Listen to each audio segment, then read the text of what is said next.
Hello, hello. How is everyone? Oh, I was looking to see what was in the way of the camera. It's too much mess, I would say. So, how are you today? And it is Sunday, April 7th, and 43 years ago, I gave birth to a 10-pound baby girl, 9 pounds, 15 ounce baby girl named Katie. And I wanted to um, wish her a very happy birthday today. And she is a doll baby. She is the one that raises the sheep. She loves farm animals. And when we do our show and tell today, besides having wonderful new pictures from Alexis, our grand Galvatron, and a good story to go with the pictures. I also have a couple look back pictures of my daughter Katie. I'm sitting here and I'm supposed to be concentrating on you, and I'm noticing one of my curtains looks bunched up. I am so scatterbrained kind of person that needed to be straightened. And I apologize. In fact, today I put my lotion on before I got on camera because I said I'm always leaning over to get some lotion because I forget about it until I'm on camera. So I need to focus a little better.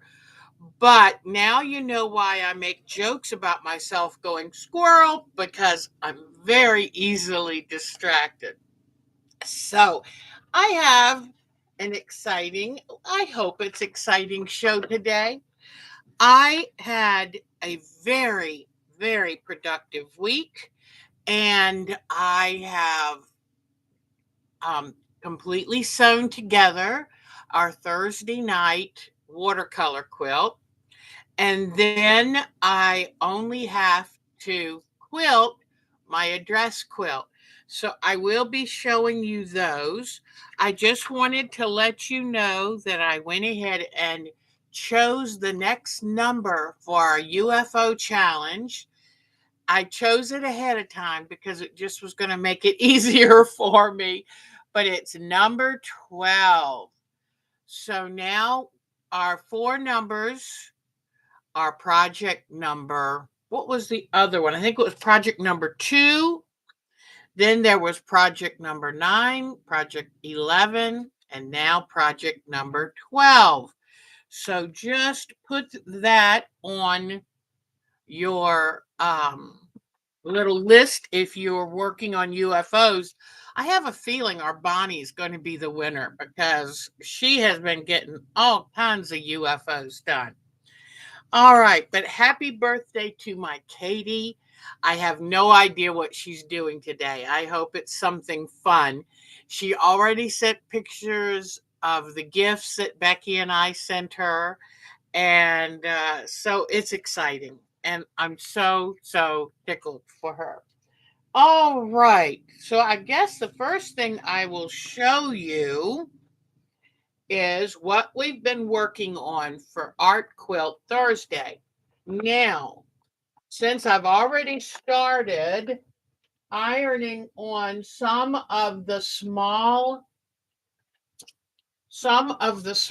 little um, strawberry appliques, I can't just pick it up to show you because everything will fall off that I haven't ironed. I have only placed them, I haven't ironed them. So let me get anything meltable out of the way, and then I will bring you over here to see what I'm doing. Okay, so I had a wonderful suggestion from one of you. I think it was Miss Joni, and she said use your appliques to place on the areas that you're not as happy with, the puckery areas. Well, that was a fabulous idea.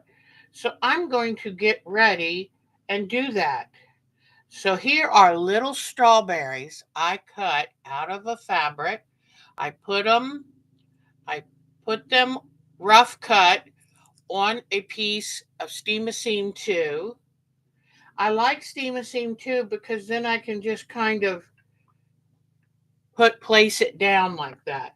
And if it's too close to the edge, I can just pick it back up and bring it back up here. So I can maneuver, I can put these around different directions until I get what looks the best.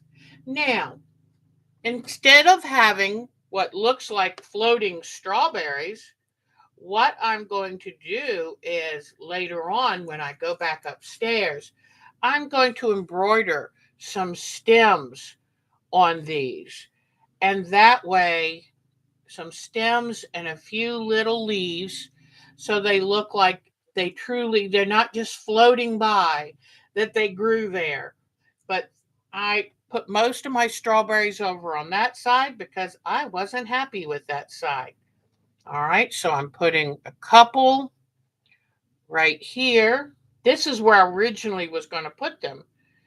But then when she said that, I thought that's a brilliant idea.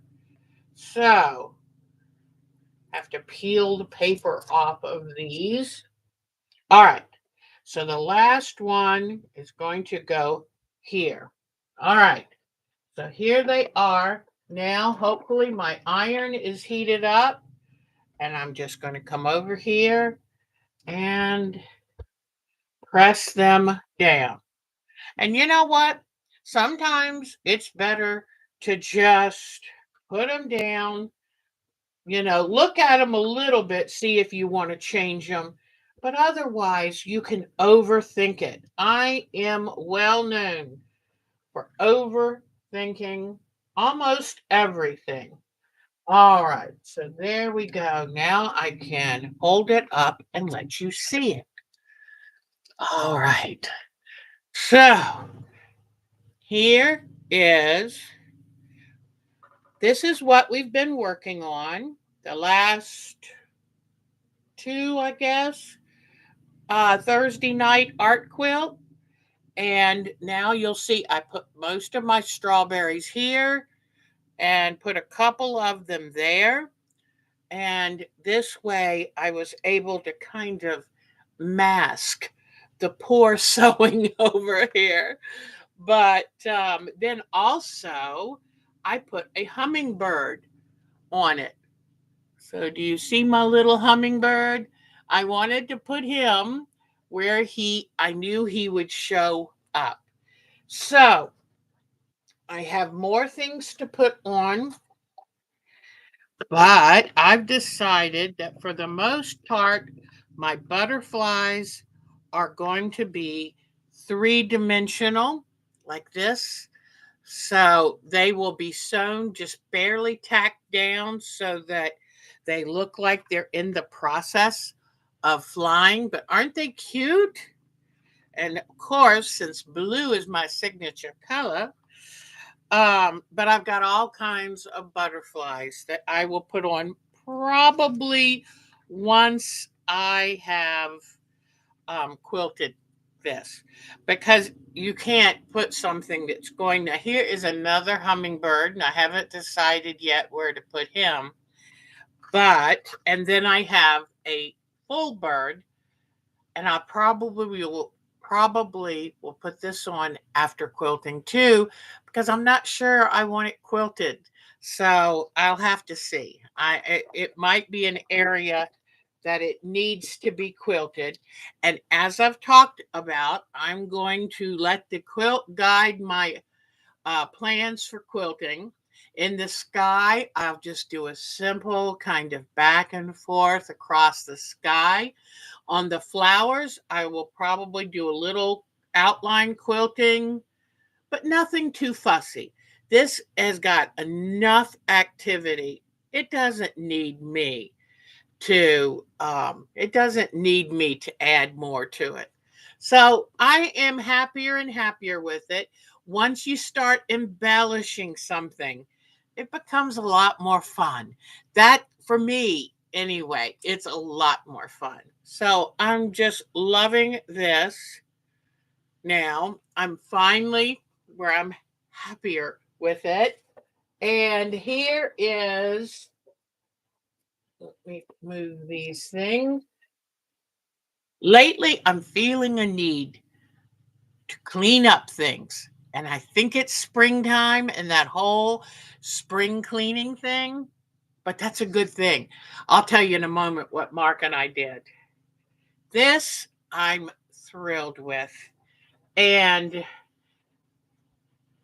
I finally got with it. I started this process because someone wanted to, a dear member asked, "Hey, I would love to do a house landscape. Do you have any advice?" And I said, "Let's do it on this show."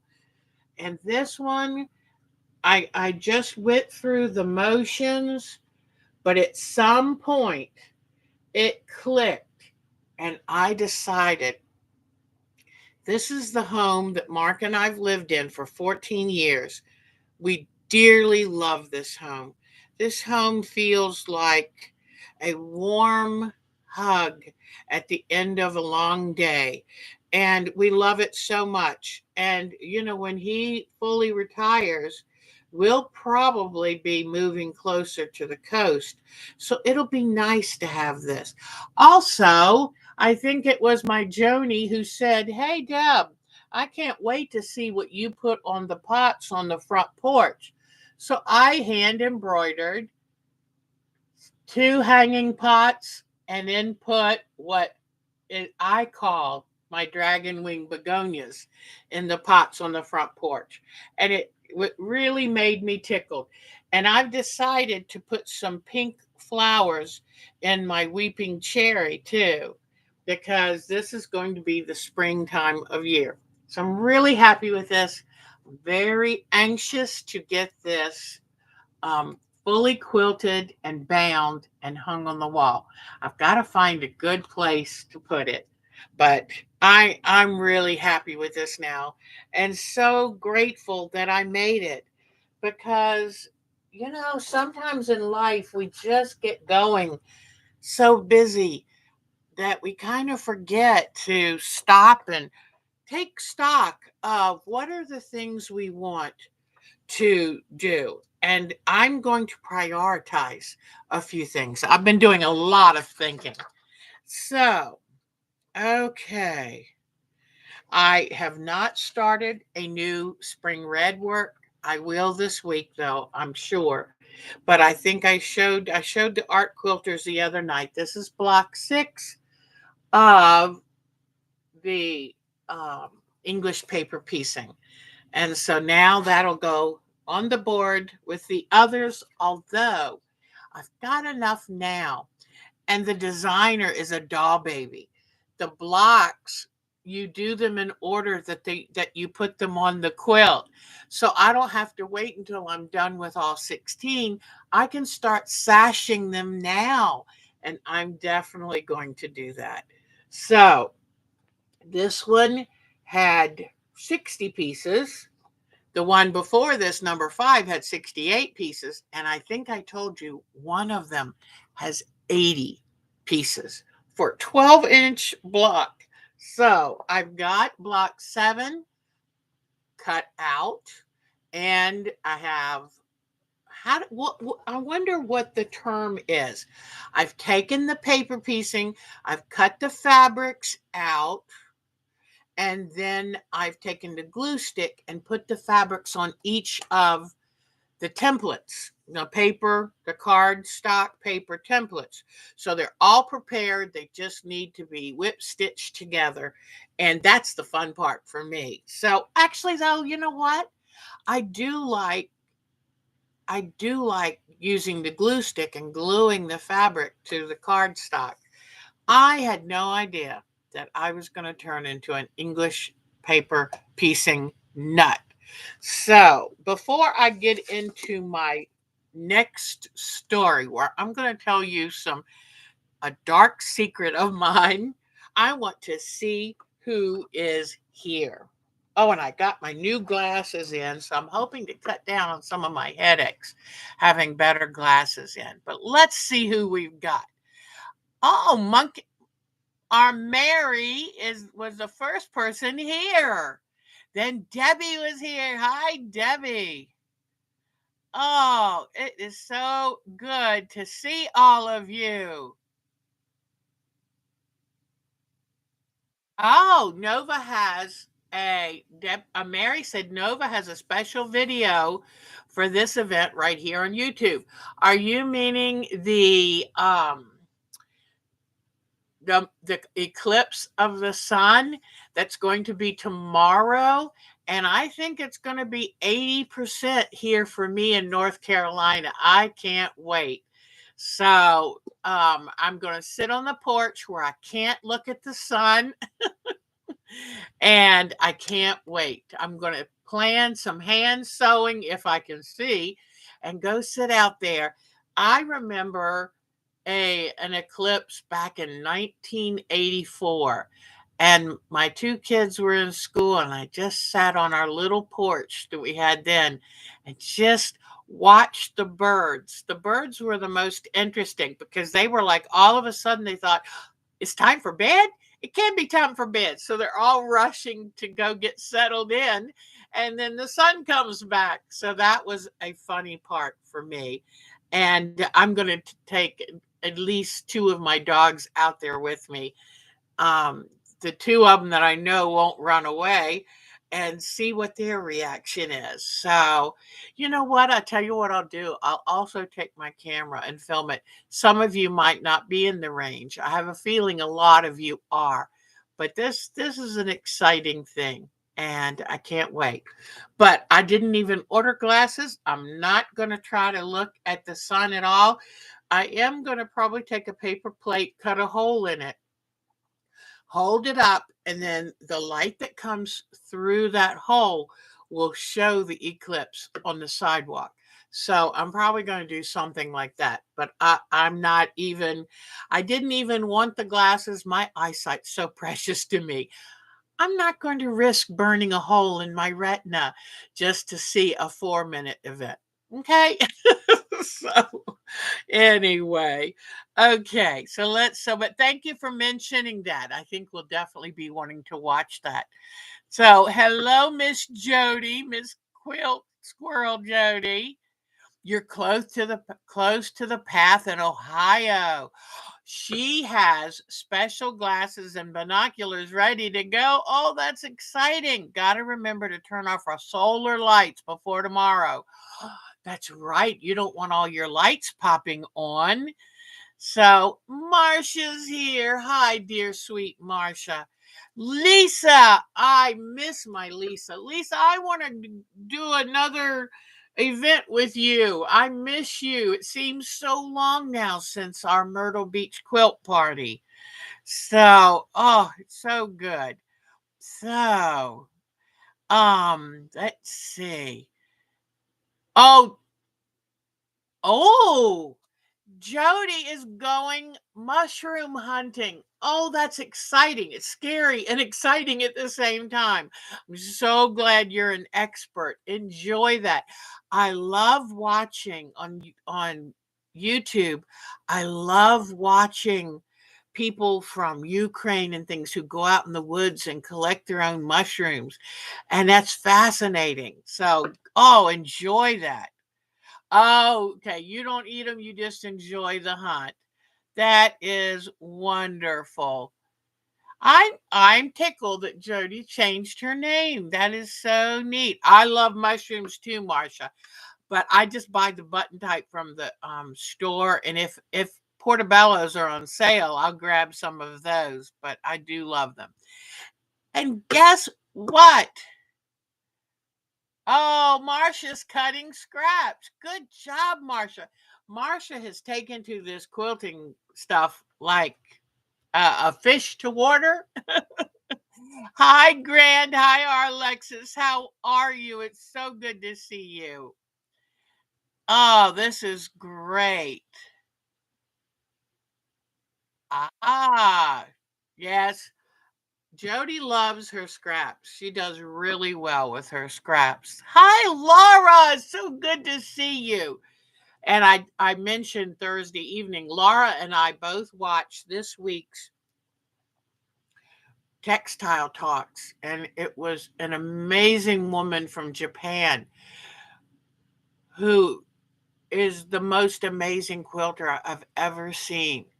And she'll do a beautiful work. Like one, she went to the Metropolitan Art Museum once and saw an Egyptian King Ramses and or the Pharaoh Ramses, and then she went back home and she did a quilt based on it. And but what I love is she puts children and people. She'll have a border. It's marks out cutting grass. And I know that pollen can't come in the house. The windows are closed, but I tell you, this pollen is awful. But she did the most amazing children and people on these quilts, and they're tiny. How she does it, I don't even know. But her quilt work was beautiful. So if you have a chance, go to Textile Talks on YouTube. Laura told me Thursday night that the video was already up. Yay. So you will be absolutely amazed. So, okay. There is Kathy Klein. We need some rain here to wash away the pollen. Could you ask your rain, Kathy, to come this way as soon as it's done? But oh, this is wonderful. Oh, yes, I love Jody. You're right. I love how Alexis incorporated the signature so she'd never lose it. That's wonderful. Ah, they could be falling strawberries. It's raining strawberries. Boy, that would be a day I'd be playing in the rain. So I will thank Mark for his Pepsi. That is so cute. So stop and sniff the flowers, not until the pollen settles down, just a little bit. I mean, every day. My box of tissues and I have been very good friends. I take Clarinex and or Claritin, and I know you can double up, and I may have to because I've been getting terrible headaches. And one day I just closed all the blinds and just sat in the living room. It's like, ah, but we'll get past it. We have an incredible amount of oak and pine pollen here. And in fact, right where I live, there are too many trees in this on this lot for me to count. And so we get heavy, heavy pollen. I'm hoping that Mark, while he's cutting grass, is wearing a mask. So that is neat. Ah, this is great. Okay, let me see. Yep, there's our Joe. So that is great. She's been she has been a great member here, gives good advice. This is wonderful. A cityscape art quilt. I will have to pull out for next week. Let me write this down. I have a cityscape art quilt to end all cityscape art quilt. So I will find it and get it ready for next week. Cityscape. All right. Oh, sorry about yawning. I've had a hard time falling asleep lately too. So there have been a couple days of 5:30 a.m. Again, she made stories all over her quilt. Yes, she did. She absolutely did, Laura. I love it. Just about every time I watch Textile Talks, and you can get them too, free. If you go to the SAQA website, you can sign up, and they will send you a newsletter, an email newsletter, and then you just register for whatever of their talks. They do them Wednesday afternoon for me. I'm Eastern time. It's Wednesday afternoon at 2 p.m. Depending on where you are in the country, you'll have to adjust that. But and it's all free. Now I gave a donation. It's probably time for me to give another one. But I love it. I feel like it's a little learning class for me every Wednesday afternoon. And I plan my lunchtime around it. So even if I'm busy, I stop and eat lunch and watch it. and it's very fascinating. There's something for everyone because some of them are a little out there for me, but I learn something every time. And I'm just grateful there's such an outlet for all the people who love to create. Aren't we lucky? This is a wonderful, wonderful hobby, advocation, whatever. I love it. So now I'll tell you the quick story about me. I'm telling you one of my lesser quality habits. I am very attached to my things. In fact, let me show you right back here. Do you see this? These are the spools, empty spools from the threads I have used so far this year.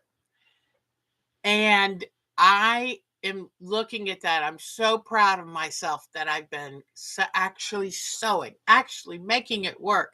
So I've got those standard. They're 1, 2, 3, 4, 5, 6, 7, 8, 9, 10, 11, 12, 13 spools I've emptied. So I have been a busy girl, and I'm going to continue to add to those till the end of the year. And that just feels good. It keeps me going. But anyway, and as I've told y'all before, if I'm sitting not doing something, if I happen to sit down to watch TV or anything, I've got to be doing something. So pretty much I'm working with my hands every minute of the day. And I love because I rush through my daily chores so I can then do something. And if I'm not actually working on a physical project, then I'm scouring the internet for ideas. So I'm going to describe to you, I should have taken a picture yesterday. Mark says, everywhere I go, there are piles. He calls them Deb's piles. And what it is, it could be papers that I mean to read, could be magazines in the bathroom. Sometimes the piles of magazines sitting in the bathroom are this high. Usually they start sliding off and falling onto the floor, so then I have to go through them. And honestly, I've had company where I take the pile of magazines and stick them under the bathroom sink. I haven't gone back under there to pull them out and do something with them. So that's why I stopped my magazine subscription, except for Quilting Arts, because it's just, I don't feel like I have enough hours in a day to get stuff done that I want to do. And I think sometimes that's why I stay up so late at night. It's really quiet. And I can go through my emails because I get between 1 and 200 emails a day. It's a lot to go through. So, and most of it is news and different quilting sources and stuff like that. But, and I remember one time I had a pile of newspapers. I actually got the Washington Post back when I lived in Maryland. The stack was like 2 feet tall. Finally, I said, Deb, face it, you're not going to have time to catch up and read them. Throw them out. That was so hard because I felt like all that information I'm throwing out. But I'm not a hoarder. I just have a pile. And so by my chair upstairs in the living room, we bought, we needed to get some new end tables. And what I ended up getting for my chair, because I'm in the corner, I got a small coffee table. And that way I can store stuff underneath and on top. And I have made all kinds of storage containers, boxes, stuff to try to organize all my stuff. But this is my problem. I've got um, a quilt that I started with Bonnie years ago, probably at least 4 years ago. It's there because you never know. I mean, I want to work on it. I want to finish it. I've got my Alex Anderson neutral quilts in a bag. Gotta finish it. I've got a Jenny Beyer quilt that I'm trying to do the hand applique on. I ended up having about 7 or 8 projects under that table, and then all the stuff on top. And I've been trying to make myself. Oh, I had a storage container for doing the Dorset buttons that I love to do using floss. I had that there with some of my beads. I've been telling myself, all my paper bead stuff is there. I'm like, have you ever taken one of your kids? Yeah. Have you ever taken one of your kids? You say, okay, we're going on a trip, and they want to take all their stuff like they're afraid they won't be back for it. I think that's what I'm like. And like you say, I'm afraid I'll put it somewhere and forget. So I try to keep it close by. But I thought the other night, one of my storage containers fell off the table. I had too much stuff. I went to push something and boom. So then all this stuff fell on the other side of the table. I couldn't get to it. So I asked Mark, can you pull the sofas out of the way so I can then get to this table and clean everything out? And oh my goodness, I have told Mark already that please don't ever throw away any of my trash cans. Don't empty my trash cans because wherever I sit, stuff tends to fall into them. So when I clean out a trash can, I have to go through by hand and make sure a spool of thread, a pair of scissors, whatever, a pen cushion didn't fall into it. So I do tend to have these piles. Now, I've tried to be better with myself. And I'll tell you this too. Mark has his, he just has them in one location. He doesn't have to have them right where he sits at night. But we both love the stuff we love. And that part is great. But the piles can get overwhelming. And I cleaned out my frame room upstairs before Christmas, and now it's a mess again. So if I'm not careful, so I'm going to get to the whole reason of telling you this story. But yesterday I got in there and I dusted everything. We vacuumed everything. I threw a kitchen garbage size bag. What is that? 13 gallons or whatever. I filled it up. I'm in that spring cleaning mode where I am going to be cleaning out things because stuff builds up. And before you know it, you feel overwhelmed. So, and I'm tired of seeing the dust. And I know the dust is not good with all this pollen. But I even took, a nice warm wet rag and washed that table top to bottom. Got all the dust and dander and little threads and scraps and got it totally cleaned up. Mark even folded over part of the rug because the grit will go through the rug and end up on your floor. So we did a really good job of that. When I went to bed last night, though, my chest was so tight because that was a lot of dust to deal with. But now my table is organized. I still left 3 projects in there, but I did remove the others. It's like they're just down the hall. It's okay. If I want to work on one of them, I'll go get it and then I'll put it back. So now I've told you my little dark secret.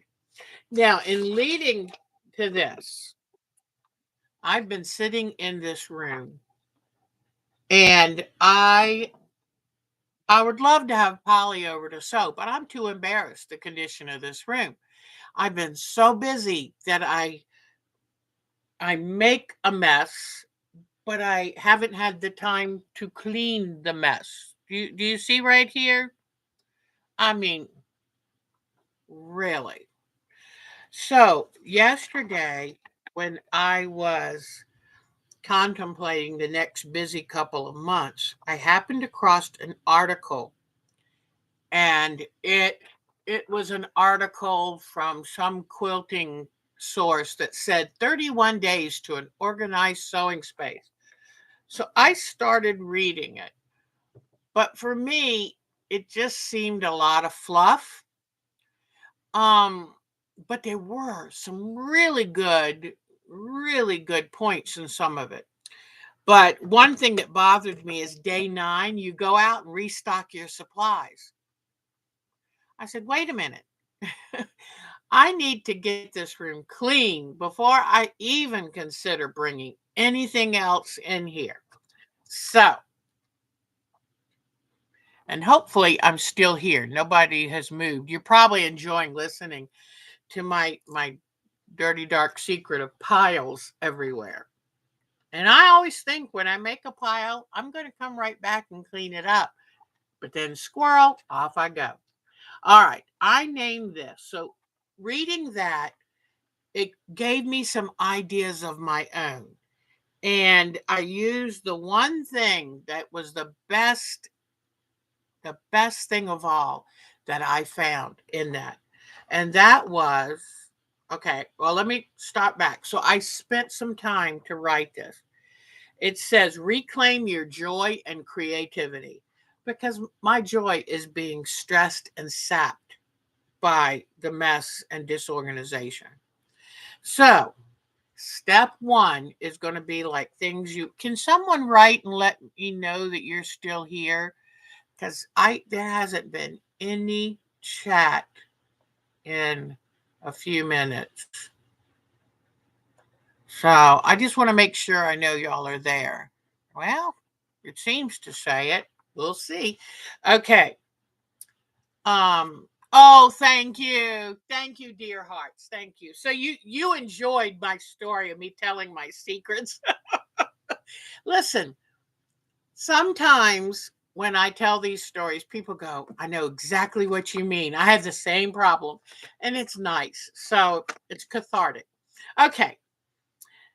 A cluttered and disorganized space can rob you of your creativity. I fully believe that. I can work with a little bit of true confession. Yes. Oh, thank you. Thank you. I appreciate the support. And all right. So the first step, the step that I got from the article that was the best of all, is Mark's going to bring in 3 boxes. The biggest box is for what I can throw away. And let me see if I can lift this over here to show you. Oh my goodness, I didn't know this was this heavy. All right. I have this wonderful turnstile. Oh, you should see the stuff behind it. I have this wonderful turnstile, but there's a problem. The problem is I put everything in it, but I never take anything out of it. Meaning, I have ink pens in here that are no longer any good.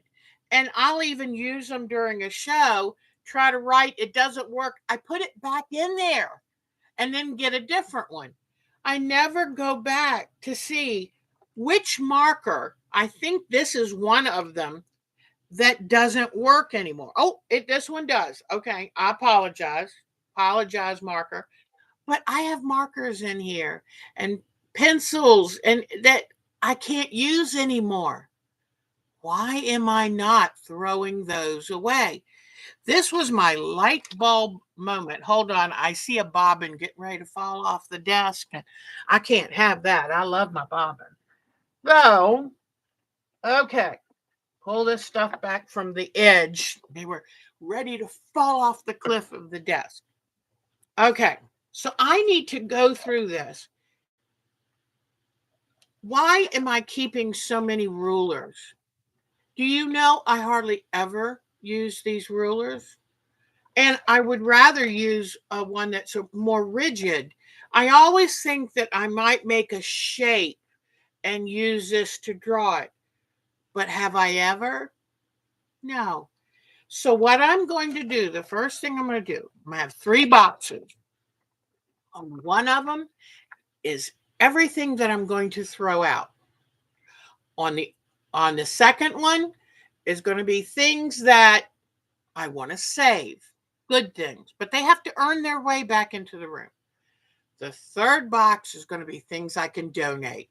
So if I have, if I have a light box that I don't use anymore because it's too big and clunky, because now I've got the new LED one, then put that in that box and put it on a giveaway table when I go to a retreat.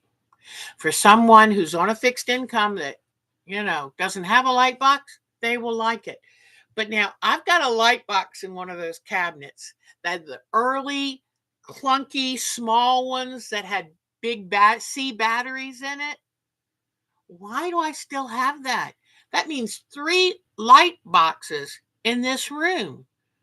I don't use it. I don't want to use it. I want to use the new one. So why is it up there?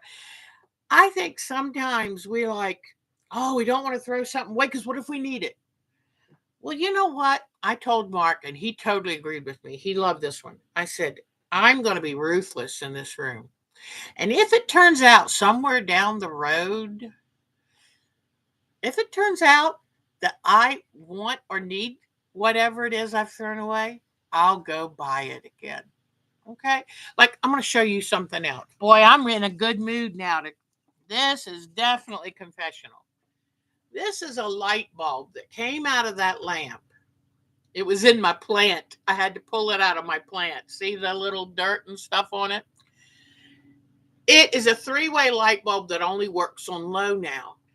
When I changed the light bulb, I stuck it down there because I thought, well, that would be cute to make into an ornament for Christmas. I guarantee you it's been in that plant for 4 years.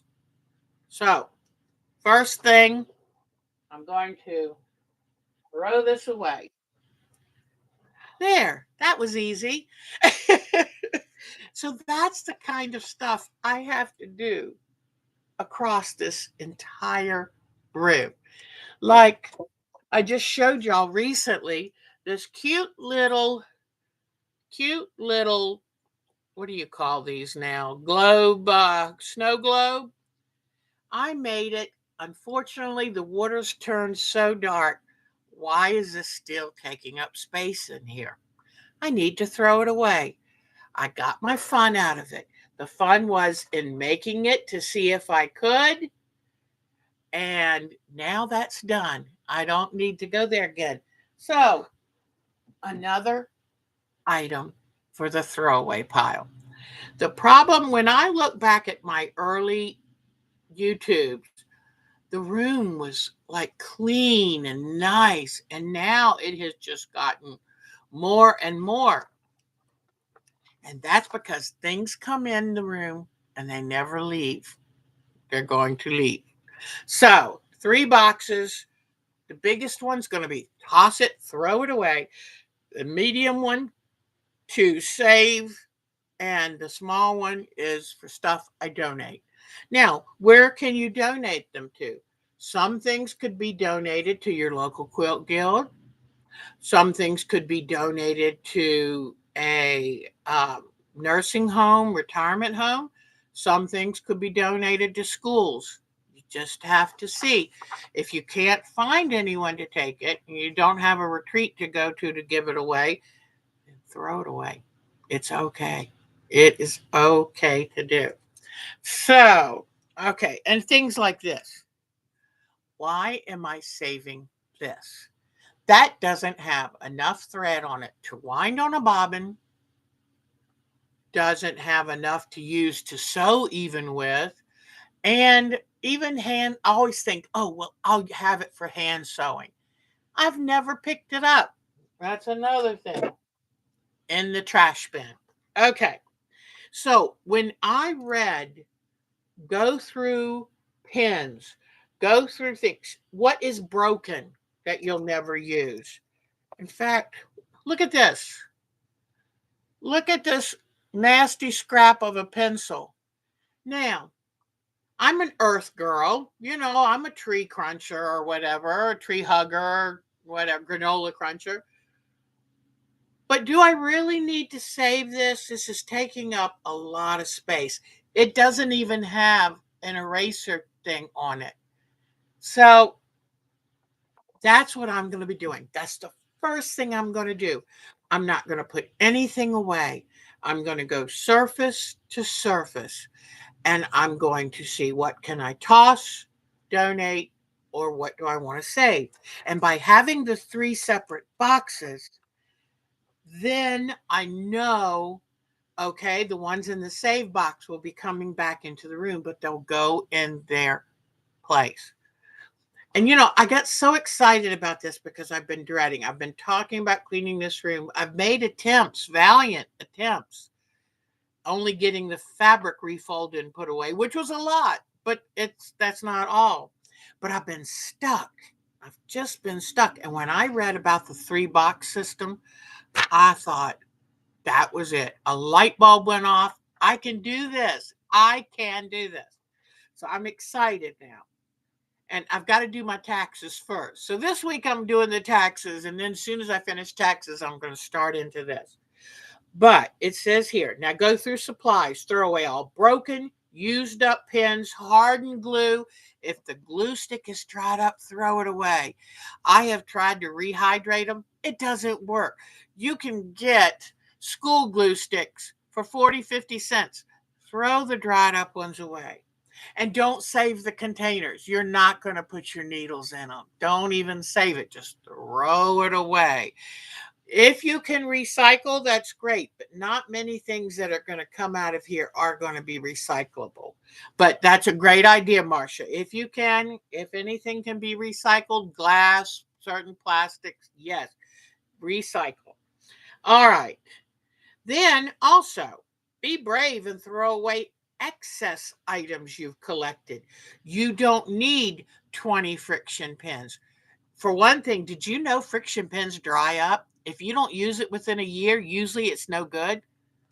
I found that out, sadly. No more stocking up on things that can dry up. Don't stock up on glue sticks.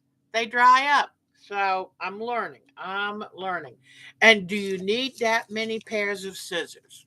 If you're not using them, if you haven't used them in 6 months to a year, put them in the giveaway or the trash. And just things that are sharp, put in the trash in a responsible way. Wrap them, put them inside something else, whatever. All right. Toss items that you no longer need or want, but are still usable in the donation box. Be aggressive about what you no longer use. It will free physical space, but also mental clutter. Okay. You can donate supplies to schools, quilt guilds, nursing homes, etc. If it turns out later that you needed that item, give yourself permission to buy another one. You are in charge. So I got so excited about this. I thought, yes, why do I save every little thing? How many times do I go to open this drawer down here and it's so chock-a-block full I can't close it? I'm going to be ruthless. And having a big trash box, having places that everything gets put, gives me a way to feel like I've got some control because I'm ready for this. All right. Then after I clean off surface spaces, and remember, the first thing, all I'm doing is either putting it into trash, save, or donate. I'm not going to worry about putting it away. It's just going to go into those boxes. And then what I'm going to do is then start cleaning out every storage space. Do you know that I didn't really plan how I was going to put things here? I mean, I planned a little bit of this, but I was in such a hurry to start sewing when we moved in. I just kind of stuck stuff. Here's a spot here. I'm going to take a little bit of time to go through and say, make it easy, make it accessible. And meaning things I only use once in a great while are going to go farther away from me. Things I use daily are going to go right here. I have some stuff in drawers over here, like little bits of string and ties and all that. I hardly ever use them. So don't take up valuable real estate. Move them somewhere else. I have a shelf system with a bunch of clear totes. Put them in that tote. But that way I can keep important stuff handy. Then, now this is a good chance, Miss Jody, if my scraps are too overwhelming, I'll put them in a bag and I'll mail them to Jody. So find somebody who likes your scraps. If you have too many, get rid of them. I'm probably going to have to say goodbye to my salvages. I've been collecting salvages for 25 years. I've never used them for anything. So at some point, it's like, oh, but I've heard of people making quilts or pot holders with salvages. Are you really going to do it? Or is it just another thing hanging over your head? I always thought I'd make salvage dolls. I saw a lady do that one time. But do I really want to hang up a salvage doll? I doubt it. So throw away my salvages. Okay. So that's what I was going to tell you. It is now you can put away if your fabric, like my fabric's in the closet in those baskets.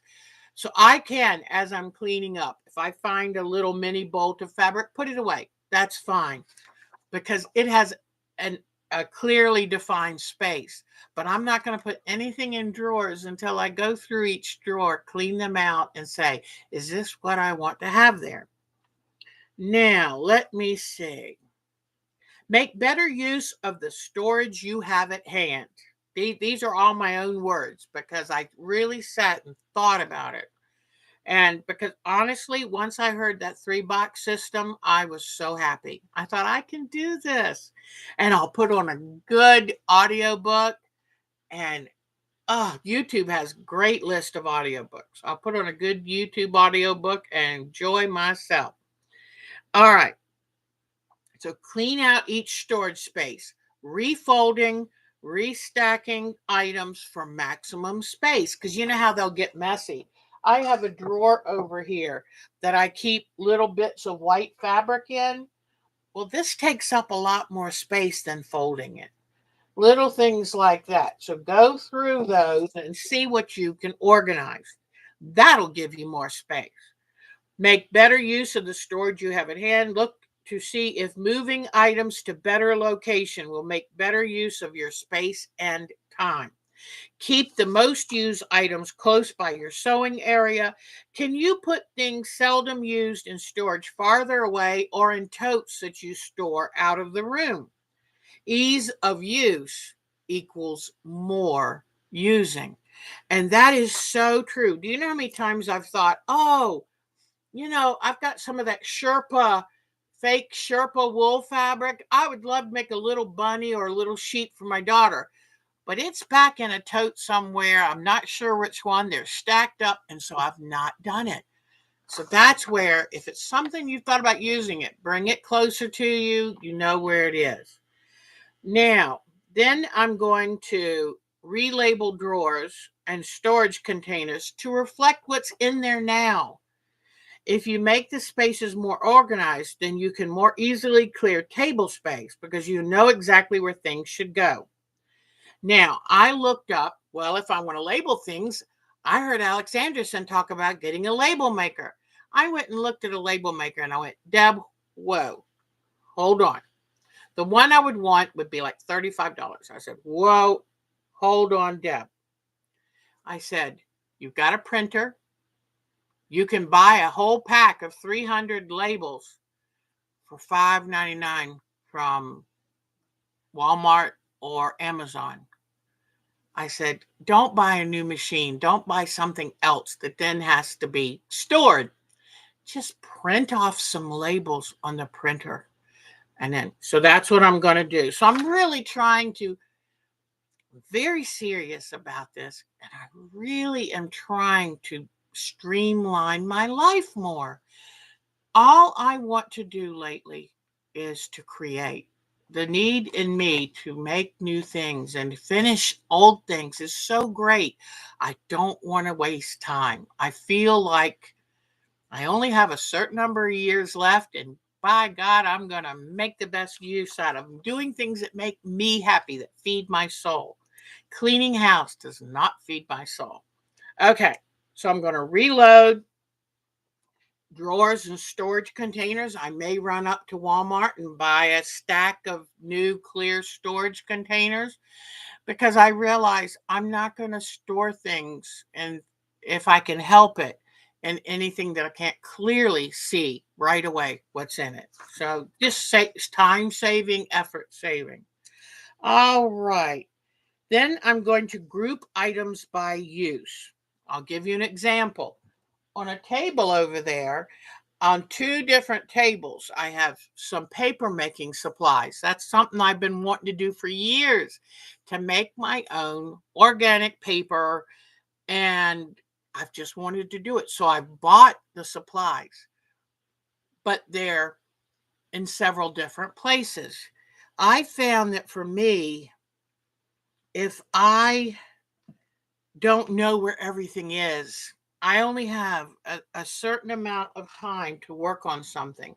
And if I go, oh, I'd love to make paper today, but oh God, I don't know where everything is, then that's it. I don't proceed any further.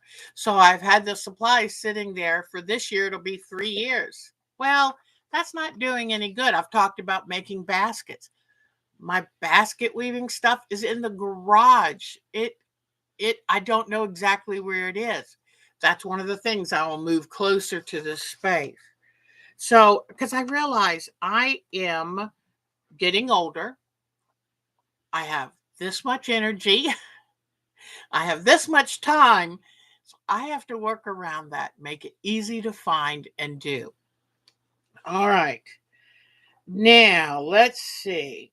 It increases the odds that you'll actually use them because everything you need for that project is in one place. So, like all my dies for, I'm going to have all my dies in a tote and have it labeled. All my Pisanki egg dyeing supplies in one container. I'm going to start.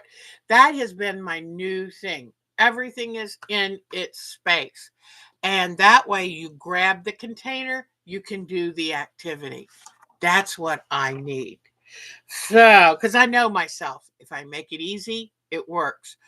Mark made me some hangers for all my necklaces. I love doing paper beads. And in fact, this is an actual paper bead necklace.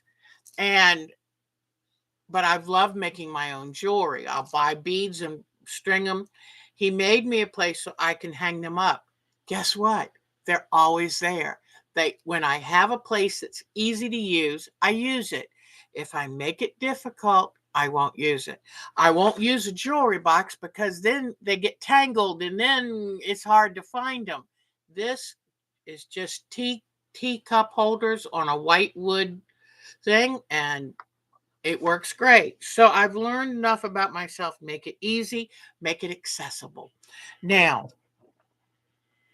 we all have lots of pin cushions, and people make them and give them, and I love them as much as anyone. But does everyone have to be saved? The truth is no. And this was lovely. I made it. I used it. I've now pulled all the pins out of it. But that's another good thing that can go away. And I'm not going to put it in a recyclable because nobody else is going to want it. Everybody's got all their own a dozen and a half pin cushions. So, but then when I do this, it feels so good. It feels like that weight of all these items comes off my shoulders. I love that. All right. So now I'm going to put all of my certain supplies, my Christmas ornament making supplies.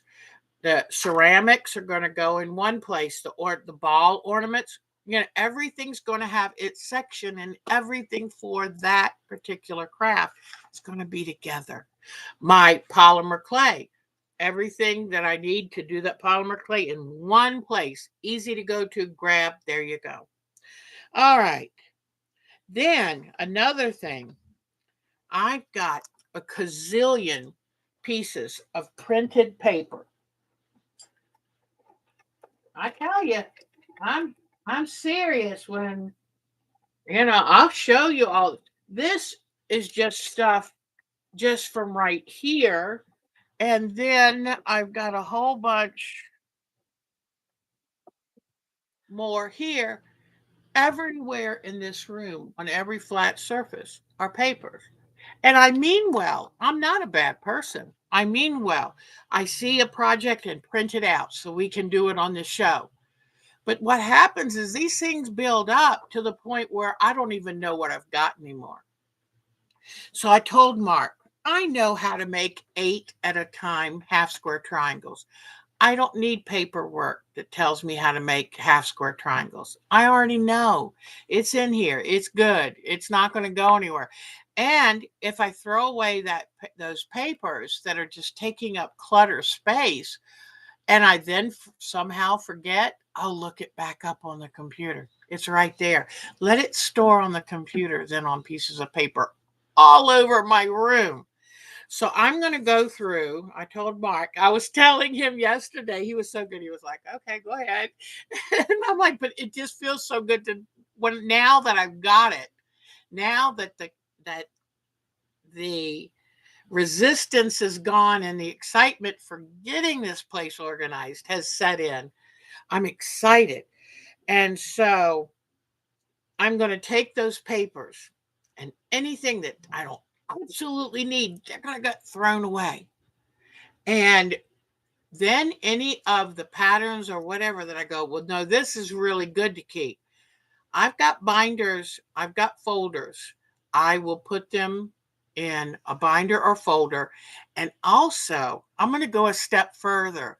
I'm only going to keep patterns that I know I'm going to do. That I know I'm going to do. Because there are always new patterns coming out online, and a lot of them are free. What I'm going to do is put them in order of the ones I like the best. The ones I like the best are going to go on top in the binder or folder, the other ones, and then they'll go down from there. And everything else is going to be thrown away. All right. Now, if you're worried about filling up a landfill, then you can compost that paper. I promise you, there's nothing in printer paper that's going to hurt. And compost it. All right. But go through all these projects and free yourself of all that. Because honestly, how many quilts can you do per year? Don't keep anything that drags you down because you're less likely to be productive. One of the things that's going to come out is my Jenny Beyer Moon Glow quilt. I've had it 25 years, the kit. If I had made it, I would have had 25 years to enjoy it. But what have I done? I've had it sitting in a tote, out of sight, out of mind for 25 years. So that is my number one favorite quilt of all time. I'm going to start making it. Okay. Now, let's see, because that's number supreme. That's it. All right. Go through books and magazines. I've got magazines on a cabinet or on a shelf over there that I know date back to 1995. Quilting is not the same as it was 35 years ago. 30, 35, whatever. I'm going to take all of those out and I'm going to throw them away. Everything those magazines teach, I've already learned. Everything in those magazines is now out of date. I don't think I'm going to want to make a quilt from 1995. That was a simplistic early time in quilting. I'd rather make stuff like these English paper piecing. Yay. So I'm going to go through and call magazines. By doing this, magazines are heavy and the pages, they age. They're made cheaply and the acid in them eats them away. By throwing those away, I'll have a shelf space for some of my UFOs so I can keep them out where I see them and where I know I'll be more likely to finish them. Another thing, I'm going to go through my closet of quilt tops and I'm going to start quilting them. I'm going to aim for once a week or once every 2 weeks, because a quilt top is rightfully called a floppy.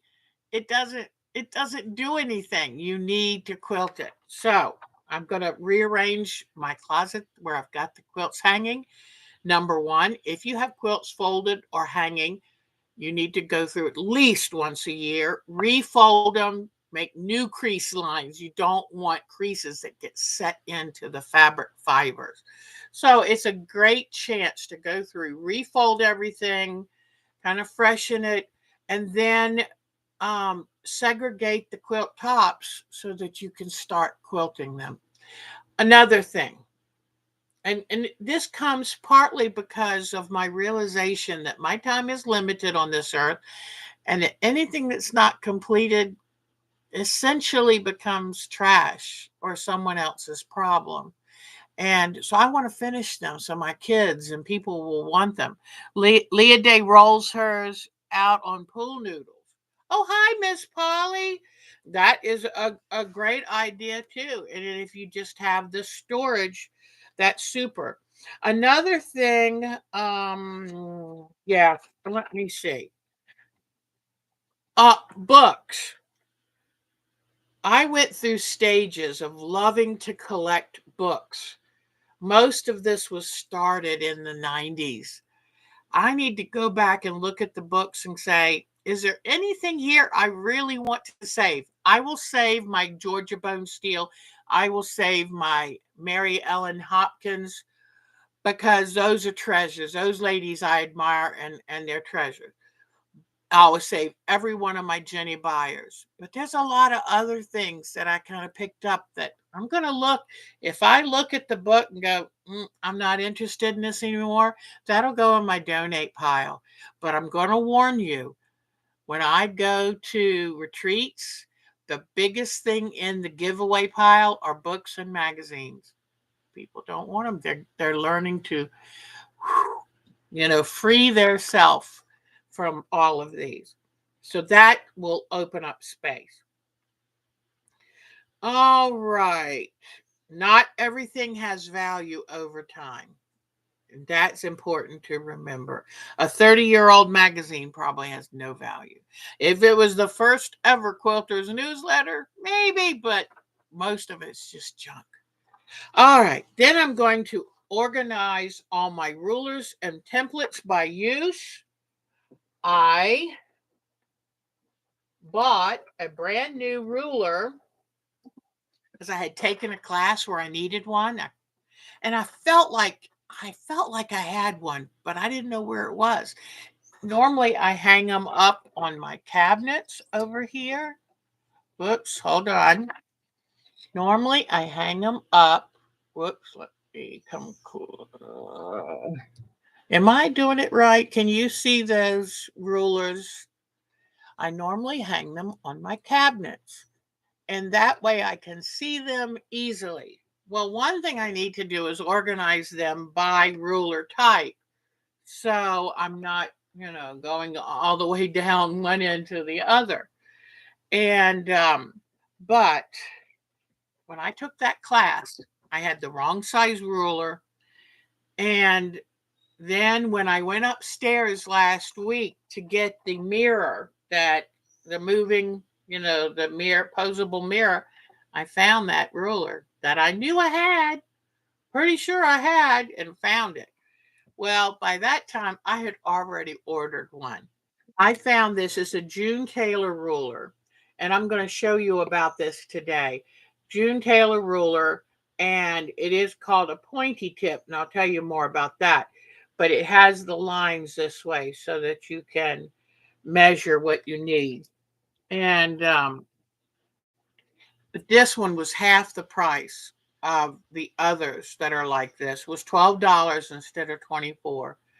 Mark said, go ahead and keep it. One thing I love, look at the blue lines. How easy is that? to be able to track where you're going to cut.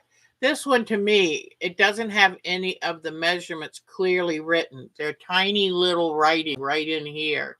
That's hard to view. But these are both 60-inch rulers. So I'm going to go ahead and keep it, but I know I'm going to use it because I love making um, kaleidoscope blocks. Okay, but that's another reason.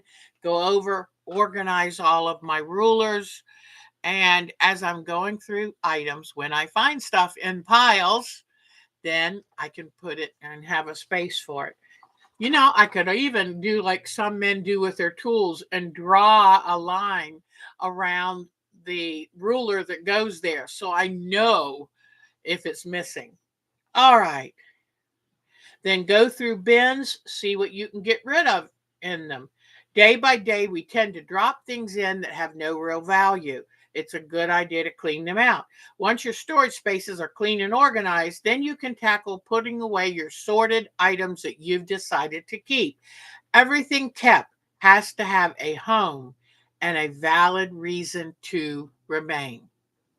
That is important. It truly is. I have a cabinet behind me here, behind the camera. It has audiobooks, some on cassette tapes. I don't have a way to play them anymore. Why are they in there? That's a wonderful cabinet. I could keep important stuff in, like all my camera equipment and stuff. You know, this is where we get so busy, things kind of become invisible and clutter becomes normal. And that's not what I want right now. So that cabinet right there is going to be a great candidate for clean it out, Dev. So, okay. Because you know what? I really have room. I have room in this room to have all this stuff put away. I have room for everything to be put in a place. I just need to free up the space of things that aren't needed. So, okay. Um, oh, I've decided to do this, and you may wish to do this. I have quilt tops and quilts, finished quilts. Some are hanging in the closet, some are hanging on the walls upstairs, some are folded up over a chair. I also have these tarp zipper bags that are wonderful to store things like quilts in because they're waterproof and stuff, but they still breathe. And I don't even know what's in them. So, one thing I'm going to do when I get to the point where now I can go over each of my quilts, I'm going to photograph them. Then I'm going to print out a page and I might write stuff about the quilt, when I made it, whatever. I'm going to put them in a binder.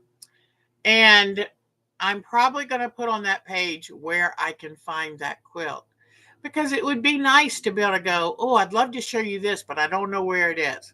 So I thought, while I'm going to be handling the quilts, have Mark help me photograph each one before I refold it and put it away. Photograph it, I'll know where it is. Just write a little notation. It's in the closet on a hanger, or it's in one of the blue tarp type bags. So I will know where it is. Then the quilts that I do store in those blue tarp bags, I'm going to put tape on the bag listing every quilt that's in there or every project. I don't know where certain projects are. Why have to go through 10 totes or 4 bags? If you label it where it is, then you can find it. All that time and energy saved is time and energy to have fun. So that's my goal.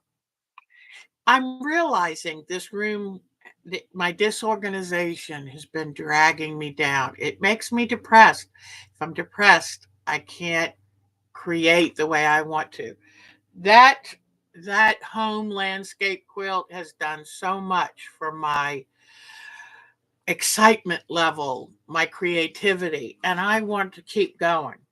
All right, so I'm also going to um, go back over my UFOs. It's a good time to write down your UFOs and even put them in an order you'd like to finish them, because everything that you do to make that real and to keep that in your mind is a better chance that you'll actually finish it.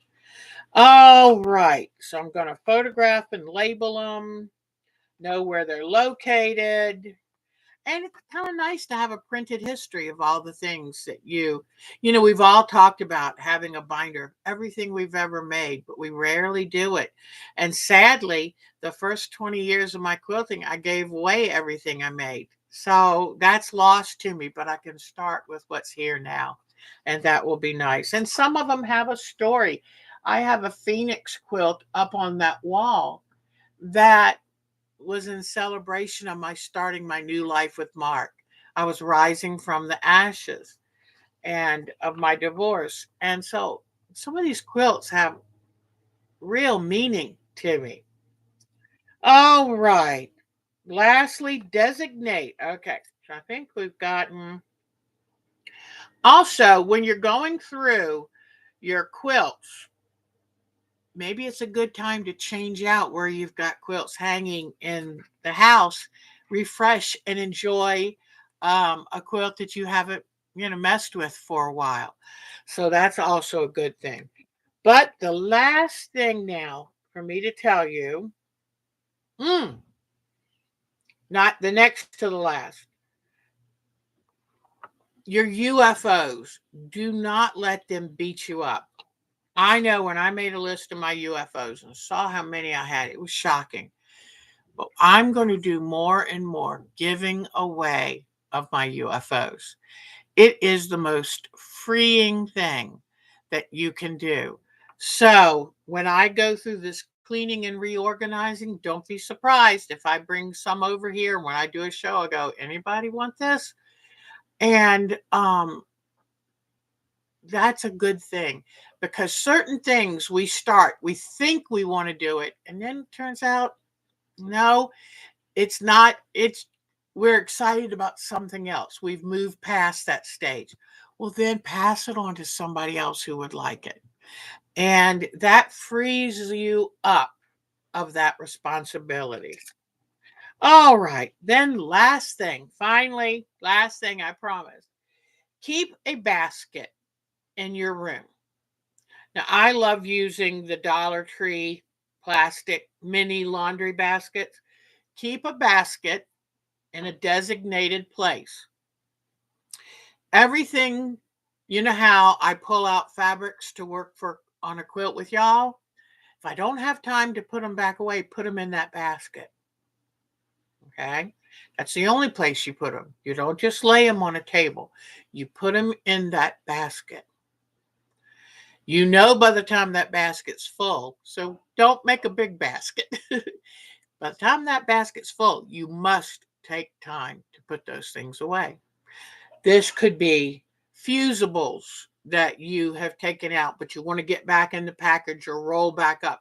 Pop them in that basket. Fabrics that you were auditioning, and pop them in that basket.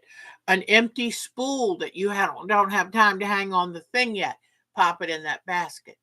If that basket can help you manage or keeping your space organized, because the moment you just start laying it somewhere, you're down that slippery slope. But if you have one basket that has things that need to be put back away, you know you'll handle that, and make sure you do it before it fills up. And that way you can, whatever you put in that one small basket takes 10 minutes to put away. You can handle that. That's a lot better than letting piles pile up everywhere and then it taking days to put it away. So I hope, Polly, that is hilarious.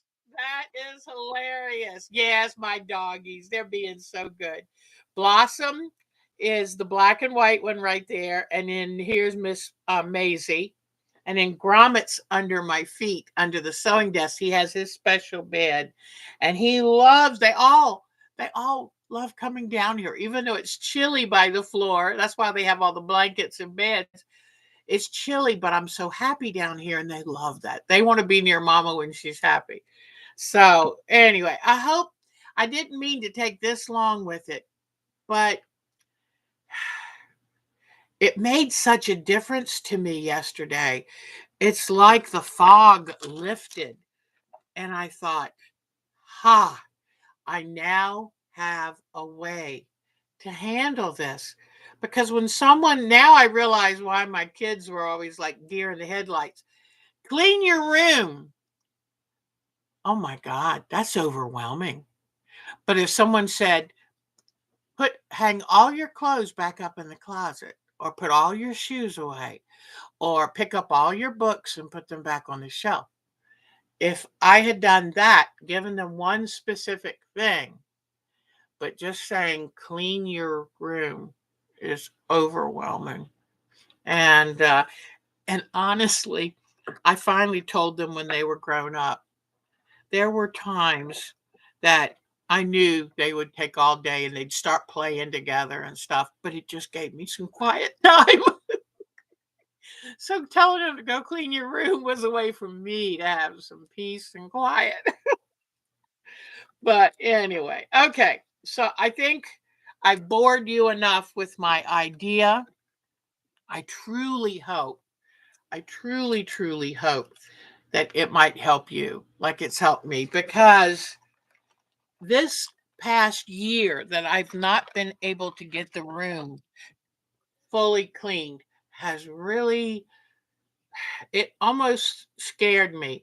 Like, oh gosh, I'm going to drown in this. It's gotten, I try to make an attempt, but I can't finish. And I know why now, because you look at all of this stuff stacked up and it's totally overwhelming. So when I break it down, it's the old story.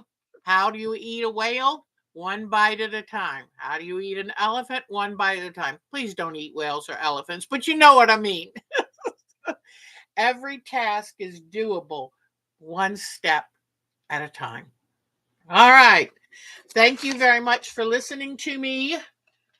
I Yesterday was just such a revelation, and I thought about putting the 2 pages as notes on how to clean up my space. I thought about putting it on the site in case anybody else. Now, some of you, I'm sure, are so good at this. I'm not. And anyone that it might, if you might be like me, maybe it will help you. Maybe you have to find your own method that works for you. So, okay. One of the things I have decided that I want to do, and I didn't, did I bring the paper down? Fussy cutting a pattern repeats. Ah, yes. But I want to, remember when I was telling you that when I made a grid off of paper. This is just a regular computer sheet of paper, and I found that there was going to be about a half an inch on either side this way, a quarter of an inch, which is good, because then when you want to tape them together, you've got a space, an overlap. So what I would do with the one that goes on top, I folded it under and then I taped it on space. But I made this. I made this by realizing, using a pencil first, realizing where I would have taping space, and then doing 2-inch squares. I did it on one page, then I printed out 15 of them, and now I'll use them probably to draw something else. But anyway, I just wanted to show you that one more time. Drawing my own 2-inch grid was so easy. Anytime I do my next watercolor quilt, because I do want to do one that has the silhouetted object in the center, and I'll make my own gridded interfacing. I don't need to buy it. It's a lot more expensive, trust me. So, one of the things that I'm wanting to do, I thought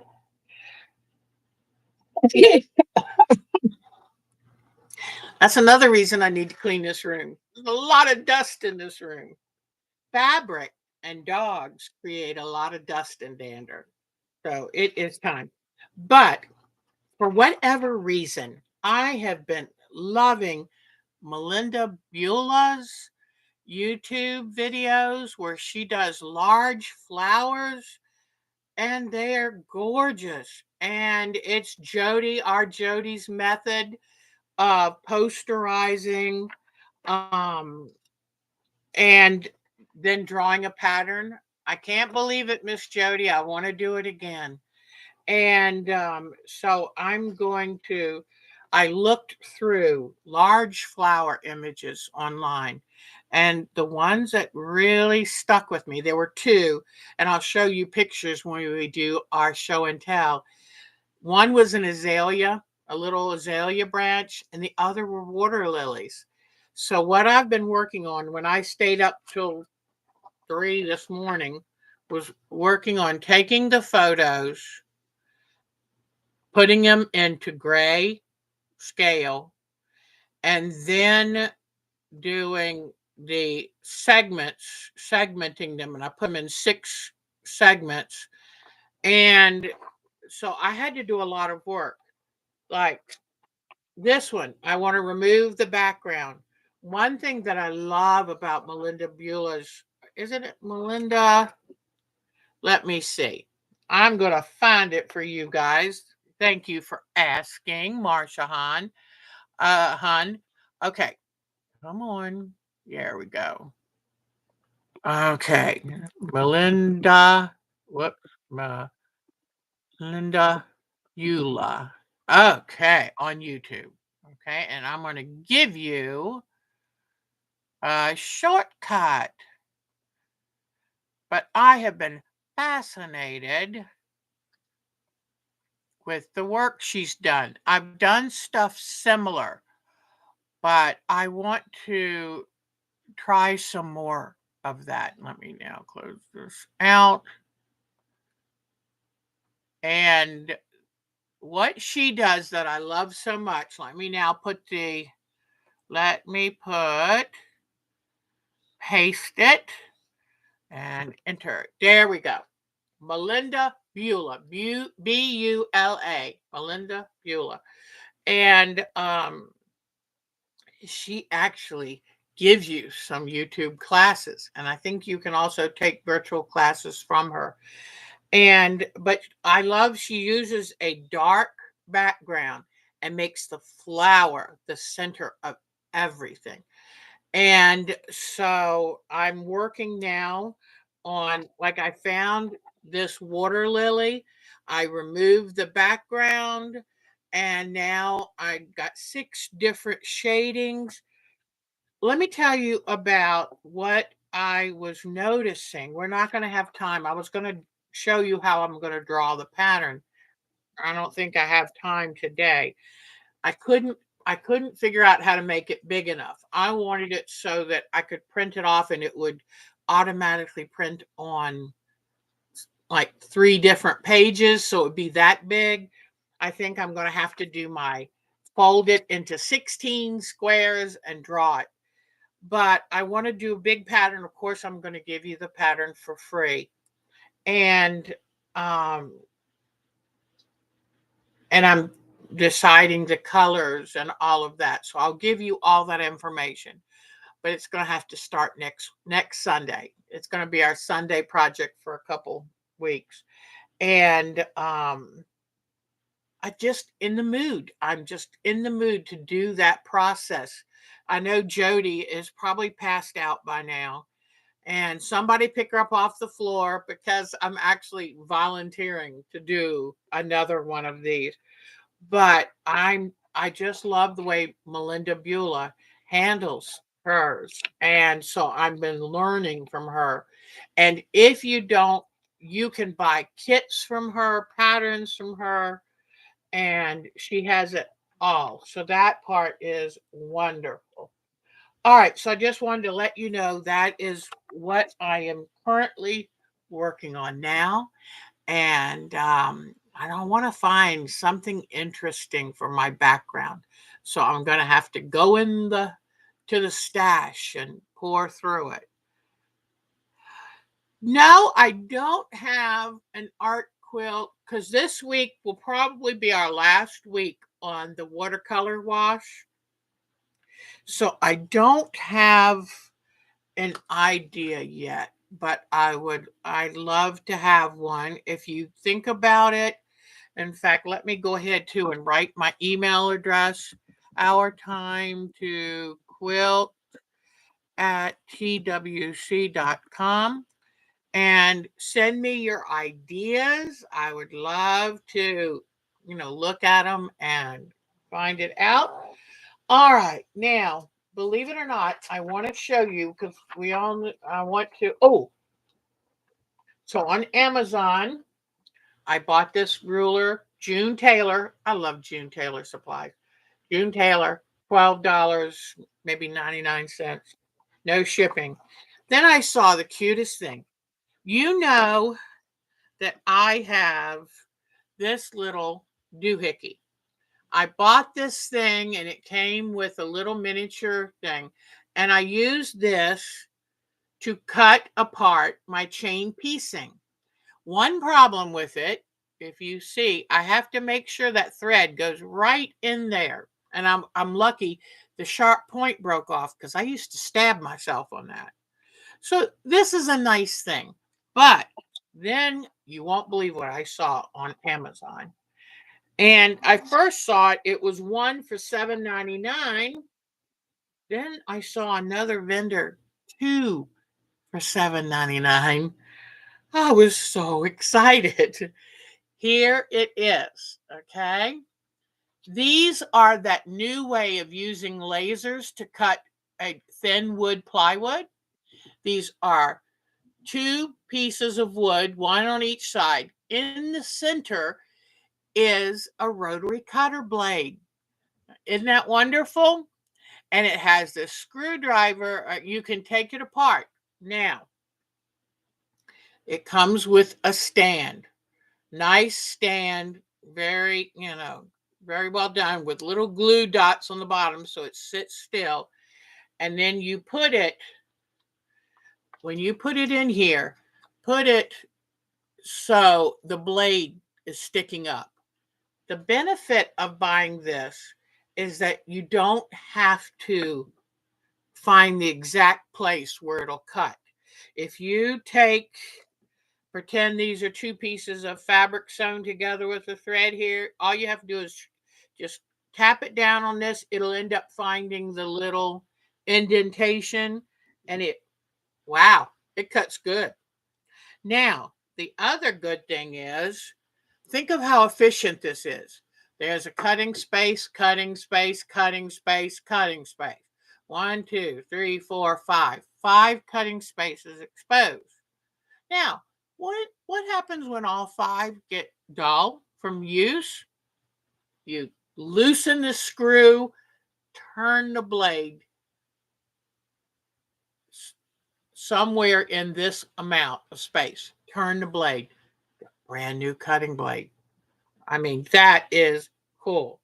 So I saw the two for $7.99. I thought, yeah, because I can keep one downstairs and one upstairs. And if I want, take this, put it in my tote that I take to retreats, and keep these on my working spaces. Here is the other ones. Supposedly they're different. There's not much difference, but so I thought I would show you $7.99, and I got both of them. So that's what, $4 a piece? Very doable. And they came in these cute little boxes. So this one will go upstairs, and this one will stay down here by my machine. So I just thought I would show you those, and I hope you can find that vendor who has two for one. All right, now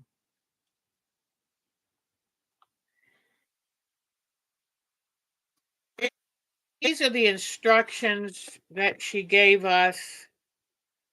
And you know what? I might save this for next week because my headache's coming back. and I have a hard, I want to teach you, give you some of the tips. The best way for you to learn this is go to Sheila Christensen and go to her website and take a class from her. She's in New Zealand. But I am sitting there looking at this going, now what did she say to do about what? Because my head hurts. And when my head hurts, it is really hard. But just to let you know, she teaches you how to make these windows. And these windows you're going to use to help learn to fussy cut your fabric, which can be so exciting. If you look, let me show you. If you look at this page right there, look at those hexes. By cutting the design like that, then think of how much excitement you can bring to anything you do, and especially English paper piecing. And it's all in using a ruler like this, because you're going to, this with her system, you're going to learn how to make diamonds, hexes, and triangles that go together to make really pretty, really pretty blocks. I used that diamond window to line these up so that they're all in the same place. And when they go together, they'll be beautiful. I used the triangle that she had to cut these. And when you put those together, you make this. Let me hold it straight. You make this. And then, depending on whether you make this larger triangle or whether you just put the smaller triangles on the end, look what you've made.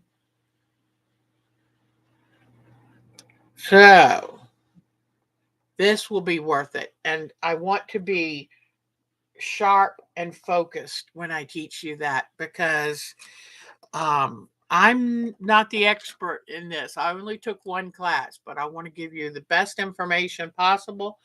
And if you look her up, let me see if she's got a website. She doesn't make many trips over to teach, so she would have to teach them.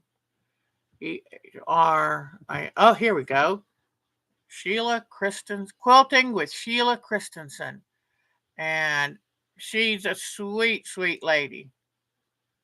Oh, wait till you. Oh, I have seen that quilt and wanted to make it. And it's one of hers. It's called Forest Light. Okay, let me copy this and give it to you. She's a cute lady. Paste. All right. And let me see. And you can sign up for her newsletter. Oh my goodness. If she has a pattern for that quilt, I may just have to try that one. Let me see. I really love her patterns. I think you will also. Here, it's called Forest Light, a foundation paper piece quilt. Ooh boy. Let me see. I'm going to bring this up so I can show it to you. Mm-hmm. All right. I'll put it in my little place. But I have seen this quilt and I've saved a picture of it thinking, I want to find out how to make that. All right. Now it's time for show and tell, because I've got some cool things to show you. Oh boy, what a mess. Okay. I'm very human. Feet of clay, for sure. I do not ever try to plain. Anything other than I'm just a normal gal doing my best. Okay, here we go. Oh, this is her site. Here is that quilt. Is that gorgeous? I've been wanting to make that. It's got a little bit in common with Storm at Sea, but that is beautiful. So you can go to Sheila's quilt site. All right, here we go. Now, we're going to check out these pictures and then I'm going to go sit in a quiet room. Okay, here we go. All righty. Our first person will show, whoops, this is Alberta's that I said last week was the last one, but I forgot and it's still here and I love it. It's so sweet. So I definitely will show that. And okay, now we're going to go. And don't ever worry or feel bad if I delete from the folder. I just have to make room for the next one you do. Here is Alexis Grants. Okay. Now, Alexis she went to a Transformers conference. She met Peter Cullen, who was the great voice of, oh, now I forgot which. Oh, I hope if she's here, she'll tell you who he was the voice of. And he was so impressed with her work. It tickled me to no end. These people are so kind and they're so appreciative that you value what they did and they'll value what you do. So that was lovely. She put his signature on that and how wonderful that he appreciated what she did and told her to make sure they're insured. It was lovely.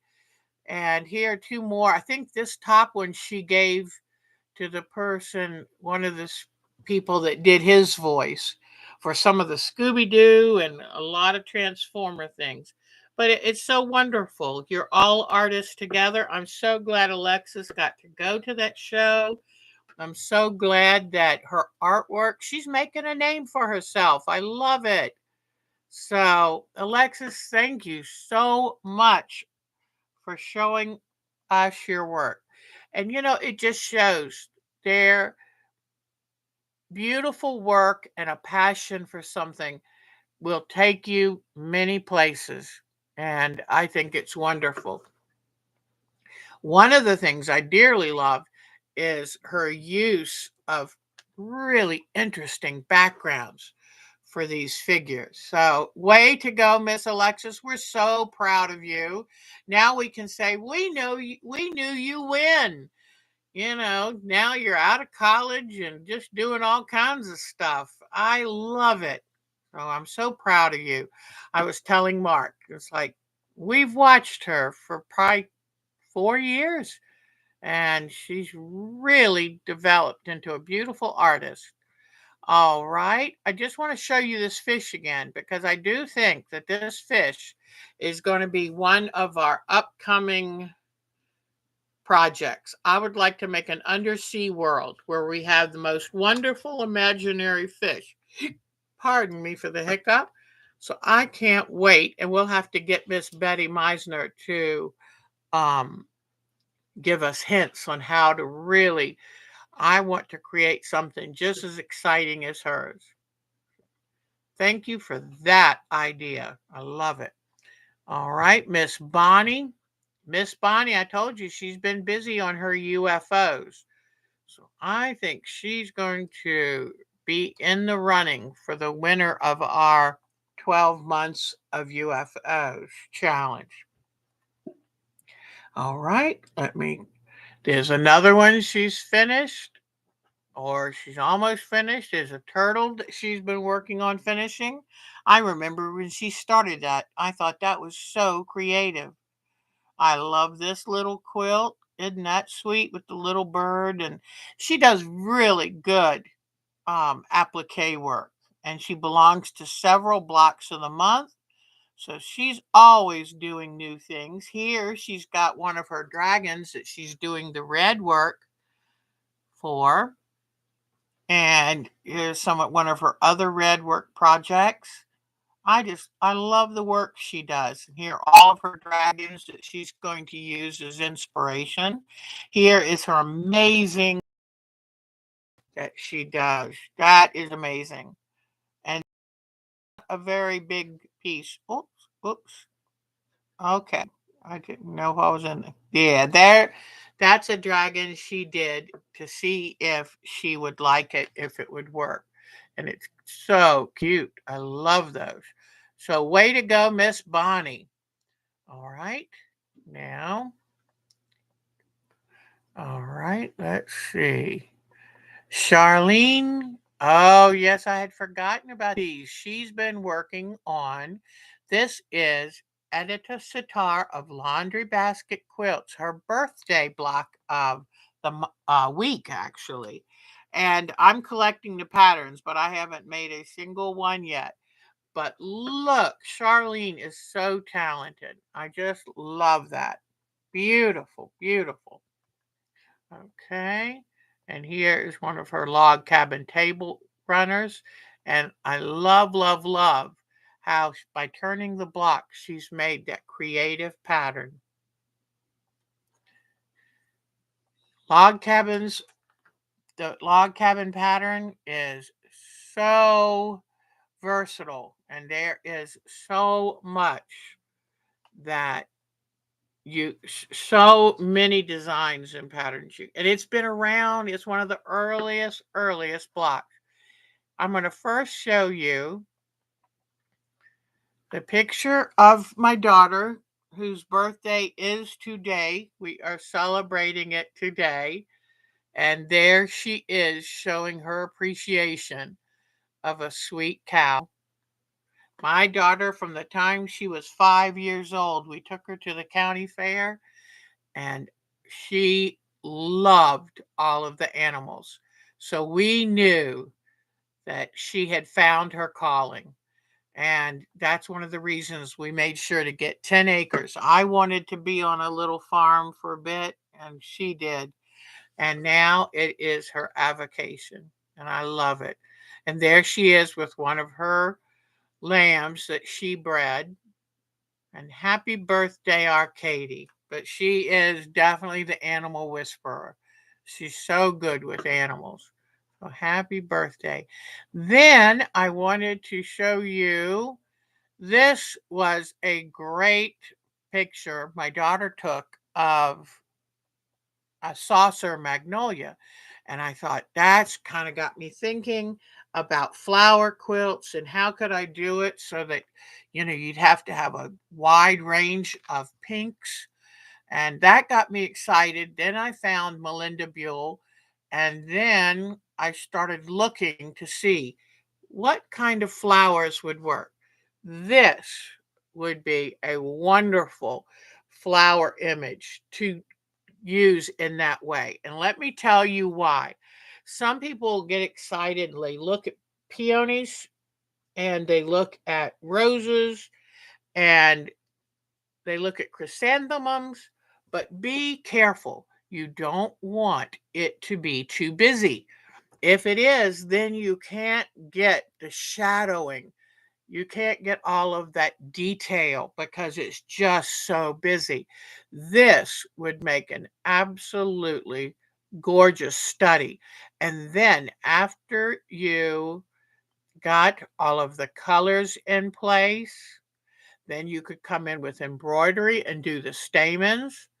You could come in with ink tints and do the spots unless you could find fabric that would handle those spots. But this is elegant, it's open, there aren't too many petals, and it would make a wonderful study. So this is, and I've edited this photo, I've cropped it and stuff so that I could then turn this into a pattern as well. And even the leaves, you can make pattern, you could take and every place like right across here is a whole different colorway. This is a medium, this is a light, and this is darker. And if you put the lines across there, then you could have the separate fabrics that work. And then I think for the stem, I think what I would do is do embroidery to put the stem into place. But you could decide what background you wanted to put this on.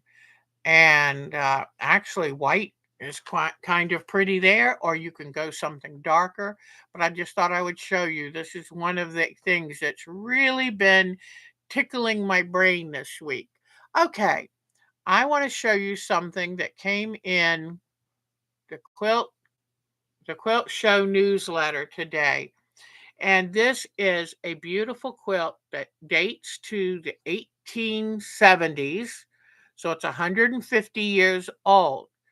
Now, we're used to seeing quilts that were quilted by hand in grid patterns and stitch in the ditch, whatever. This is a hand quilted quilt, but wait until you see their quilting by hand. Nowadays, with the long arm quilts, they can do all of this intense stipple work to make the background recede and have the flowers pop out. This was done by hand. Is that just amazing? I cannot imagine how long this took for her to quilt. Look at this. So she's done stuff work or trapunto. So maybe putting a little extra batting, or just the fact that she's so intensely quilted the background that it makes the stem and the leaves pop out. Look at that effort. Isn't that amazing? I love it. This quilt is now at the San Jose Museum of Quilts and Textiles. It contains 12 large rose and vine stem appliques in fabrics of bright red and green with a touch of chrome orange, also nicknamed cheddar. And I'll show you down here. Right here is that chrome cheddar. It might look too much like the red, but I'll make sure to show you again.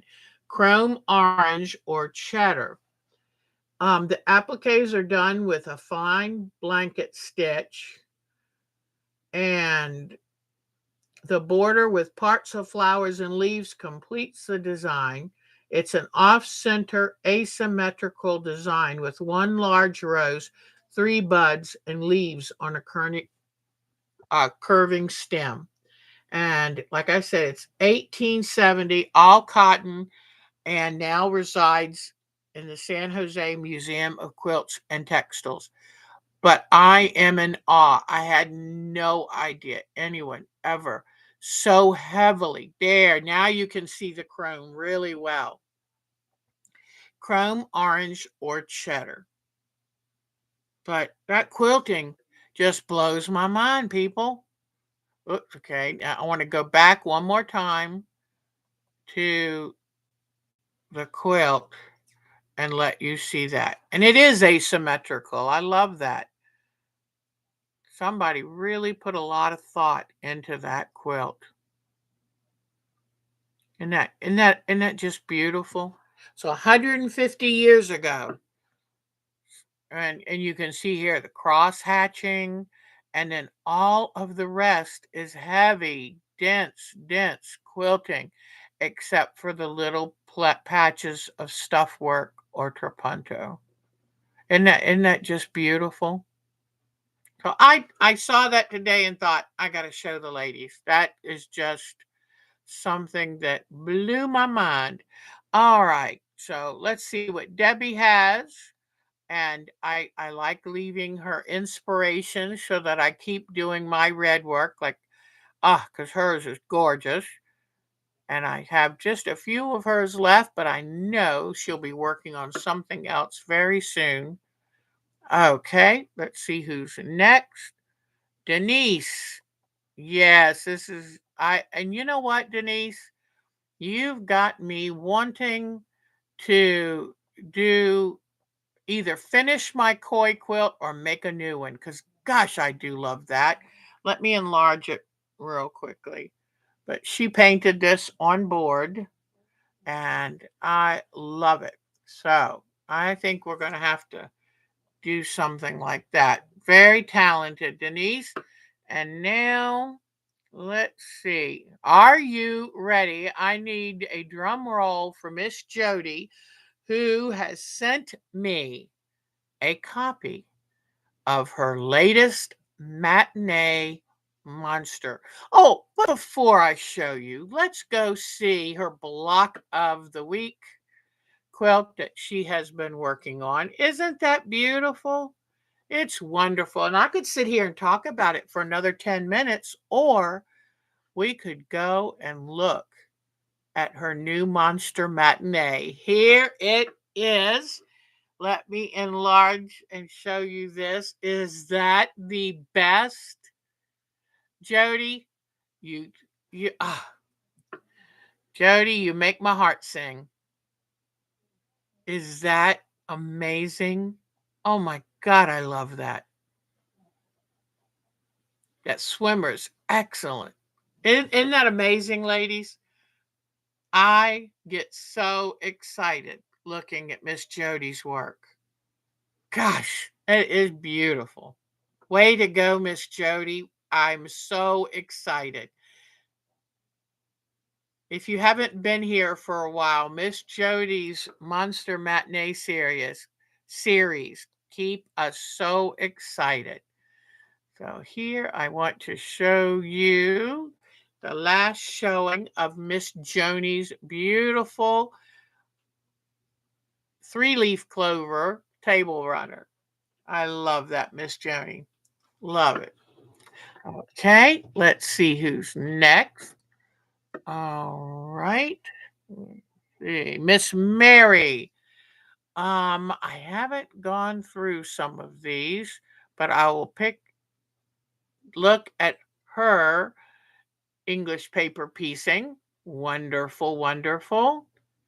And then let's see. Here we go with her wonderful garden, her deck. Oh, she loves to go out there and sit and look at her beautiful plants. Just beautiful. Looks like some blue phlox back there. Beautiful.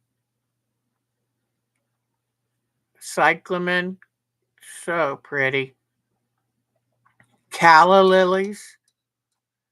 And then she's got some purple coneflower. And I'm not sure what the yellow ones are. They might be a yellow coneflower.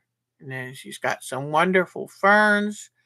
She really does a beautiful, beautiful job with her plants.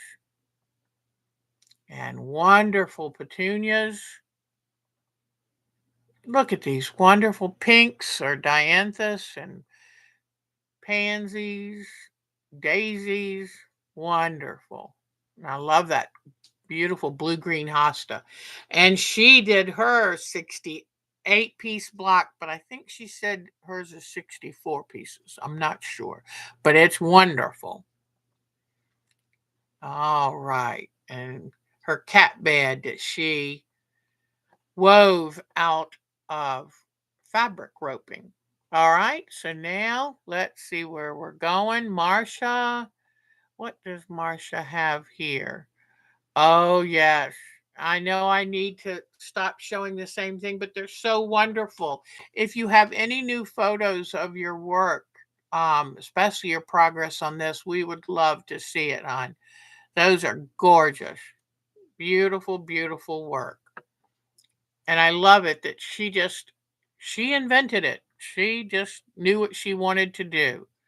Miss Melanie, I have to give the the highest volunteer award to Miss Melanie. She decided she made this. It's for after Easter, but she'll give it to her daughters for next Easter. But if you wonder what she's been busy with, then I'll show you some more pictures of all the things that she makes. This is a prayer shawl or prayer blanket that she's making. Knitting, I assume. And I love the mug rug. It's so cute. And this is a group that gets together at her studio and they make things for the hospitals, for patients. There's another photograph of them. And here is a bag to hold IVs or medications for people who want to take a walk. And there's her grown-up girl, Miss Willow. Then she sent a couple extra pictures because she makes these head coverings for chemo patients. And that's really important. And to have something so beautiful and so comfortable really helps with their spirit. But I wanted to show you. She said these just take mere minutes to sew. Well, I think that's fabulous. So look at that. That's my favorite. Thank you, Miss Melanie, for working hard to help take care of people who are going through pretty serious illness. So thank you. All right. Now, let me see. I'm looking. Um, Patricia Fry. Oh yes, I love all of her stuff. I need to organize some photos, but gosh, I love that Bargello. That's going to be a very, very beautiful Bargello. And I like, whoops, let me try that again. I touched something. Okay. Ah, here it is. I like how she's coming down the colors. She went darker and then went lighter again. That's really important to do because it really makes the quilts pop and sparkle. So way to go. Now, let me see. Let me go back here. Whoops, come on. Oh, goodness. Let me see. Miss Polly, she did a wonderful black work done in a beautiful green. Look at that. Isn't that beautiful? If only. I'm not that good at stuff like that. It's just a little difficult for me. And let me see. I think I saw something from SJ. Let me see. Mm-hmm. Here it is. Oh, yeah. Vicky did this wonderful. Let me see here. I love this quilt, and I love it because this could be an English paper piece quilt. It sure could. All right, so thank you for that. And of course, you gotta love a rainbow rug. Wow, love it. Okay, that's another thing on my bucket list that who knows. All right, let me go back here. Come on. All right. And then Miss SJ from England, I was so glad that she sent, she turned a TV tray into an ironing station. Gotta love that. She will use that a lot. And then I love her doggy feeding pad. So I miss her. She's been busy. I think there are some health issues in the family, but we hope that she comes back very soon as she possibly can. We miss her. All right, everyone. That I think we've got it. By Jove. All right. So thank you so much for joining me today. Sorry I'm having problems with my allergies. It's the time of year. I don't think I ever told y'all, but it was in 1995, I think. And I wasn't feeling good. I was feeling pretty bad. Went to my doctor and said, I think I'm dying. And he thought I was I don't know. You know how it goes. A woman says something and, oh, it must be her nerves or whatever, you know, because this was 95. And I said, no, I'm serious. My toes are blue. I think I'm dying. And he sent me to get some Xanax. That's not what I needed. And then I came back and said, look, I'm not sure you're really hearing me. And he decided to take my temperature. And about that moment, I started throwing up. And he said that thermometer was only in your mouth a few seconds and it registered over 103. So at that point, he sent me to the emergency room and my oxygenation was down in the 50s. And I was more passed out than awake. And so it turned out that I had double pneumonia and my fever was over 105. And they had to put a cool IV in me. Then they packed me on all these certain points with ice to try to bring my temperature down. And it was cooking my brain. And I have no memory of most of that week. I didn't know who took care of me. I was in the hospital for a week. So that's when I learned I also have serious allergies. And that's when I learned I have asthma. I was like, oh, that's why I used to pass out as a child. I wasn't breathing. So, oh, lordy, lordy, lordy, lordy. So, anyway, but now I'm careful around allergens and I don't go anywhere without my inhaler. But luckily, I told Mark I've been so happy and just so settled and doing good that I hardly ever have asthma attacks. So, I'm very happy. Well, everyone, y'all are, oh, he told you, yes. Isn't that the truth? You have to be, oh gosh, poor thing, Lisa, I'm sorry. You have to be your own advocate because too often, especially if you're a woman, they kind of blow it off, you know? And when I came back to him after I got well, I read him the riot act. I said, you would not have done that if I were a woman. If I were a man, you'd have taken me more seriously. So he apologized, and I was very happy. But that was some kind of sick, let me tell you. Well, everyone else, oh, thank you. Oh, I can't wait to. I love kaleidoscope patterns. They're so much fun. Yep, keep your. Oh, that is so cute, Laura. I love that. Happy cleaning, everyone. Keep your inhaler close and your friends closer. Don't stay too close to me because I might hook you into cleaning with me. Take good care. Thank you for today. I can't wait to see you next Sunday. Next Sunday, I'm going to have a free pattern for you, and I'm going to have fabrics pulled to start my floral. And it's going to be fun. I'm looking forward to it. Have a great week. I'll see you Thursday night where we finish up with the watercolor wash. And then we decide what to do for our next art quilt Thursday. All right, everyone, take really good care. Oh, thank you, Miss Mary. And y'all are dear hearts. I can't thank you enough. Mwah. Take good care. Have a great week. And get your taxes done. Bye bye, everybody.